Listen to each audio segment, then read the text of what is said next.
पिताजी के जूते। प्रतीक घर से गुस्से में बड़बड़ाते हुए निकल आया। वह बस स्टैंड की तरफ जा रहा था। वह मन ही मन बड़बड़ा रहा था, पता नहीं कितने पैसे छुपा कर रखे हैं, लेकिन मेरे लिए एक बाइक नहीं खरीद सकते। अब मैं यहाँ से चला जाऊँगा और जब तक मैं खुद के पैसों से बाइक नहीं खरीद लेता तब तक नहीं आऊँगा। इतना सोच ही रहा था कि तभी उसके पैर में कुछ चुभने का एहसास हुआ। उसने नीचे देखा तो समझ आया कि जल्दबाजी में वह अपने पापा के जूते पहन आया है। उन जूतों में कील उभरी हुई थी जो उसके पैर में बार बार घाव किए जा रही थी। लेकिन उस समय गुस्सा इतना अधिक था कि वह बड़बड़ाते हुए आगे बढ़ गया। कुछ देर बाद उसे याद आया कि मैं पापा का पर्स भी साथ ले आया हूँ।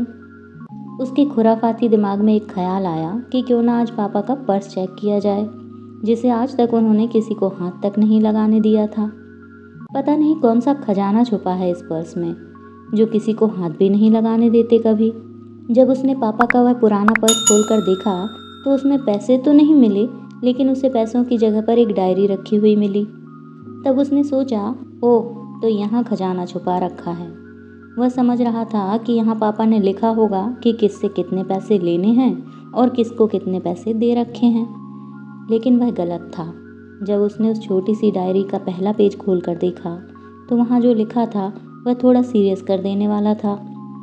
डायरी में जो लिखा था उसे पढ़ने के बाद उसके चेहरे पर जो एक्सप्रेशन थे वह गायब हो चुके थे, क्योंकि डायरी में वैसा कुछ नहीं था जैसा वह सोच रहा था।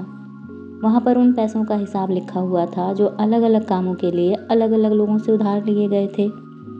उस लिस्ट में कंप्यूटर के नाम पर भी पैसे लिखे हुए थे। कुछ यूँ लिखा था, 50,000 बेटे के कंप्यूटर के लिए।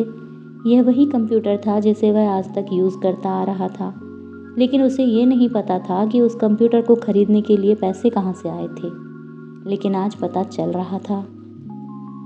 उसे आज भी याद है जब उसने पहली बार कैमरे के लिए जिद की थी, जो उसके पापा ने उसे 2 हफ्ते पहले उसके बर्थडे पर दिया है, जिसे देखकर वह बहुत खुश हुआ था। और उसे खुश देखकर उससे कहीं ज़्यादा अगर कोई खुश था तो वे थे पापा। अब उसके चेहरे से गुस्सा एकदम गायब हो चुका था। जब उसने आगे का पन्ना पलटा तो वहाँ कुछ इच्छाएं लिखी हुई थी। पहली इच्छा जो थी उसमें लिखा था, अच्छे जूते पहनना। यह बात उसकी कुछ समझ में नहीं आई। तभी अचानक से उसका पैर सड़क पर भरे हुए पानी पर जा पड़ा और तभी पैरों में कुछ गीलेपन का एहसास हुआ। जब उसने जूता उतार कर देखा तो उसका तला फटा हुआ था। यह देखकर उसे डायरी में लिखी हुई बात याद आ गई। तभी उसे माँ पापा की कही बातें भी याद आ रही थी कि कैसे माँ जब कहा करती थी कि अब तो जूते पुराने हो गए हैं, नए ले लीजिए, तो पापा अक्सर यह कहकर टाल देते कि जूते अभी और चलेंगे, अभी कुछ दिन पहले ही तो लिए थे। उसे आज समझ आ रहा था कि कितने दिन और चलेंगे। साथ ही साथ यह भी समझ आ रहा था कि पापा पर्स को क्यों छुपा कर रखते थे। तभी उस डायरी को पढ़ते हुए वह बस स्टैंड पर पड़ी एक बेंच पर आकर बैठ गया। अब उस डायरी का आखिरी पन्ना बचा था। उस पन्ने को जब उसने पलट कर देखा तो वहाँ कल की डेट लिखी हुई थी। तारीख के नीचे लिखा हुआ था 50,000 रुपये बेटी की बाइक के लिए। बस इतना पढ़ा और दिमाग शून्य रह गया। अब उसके मन में कोई शिकवा गिला नहीं बचा था, बस उसकी आंखों से आंसू चले आ रहे थे।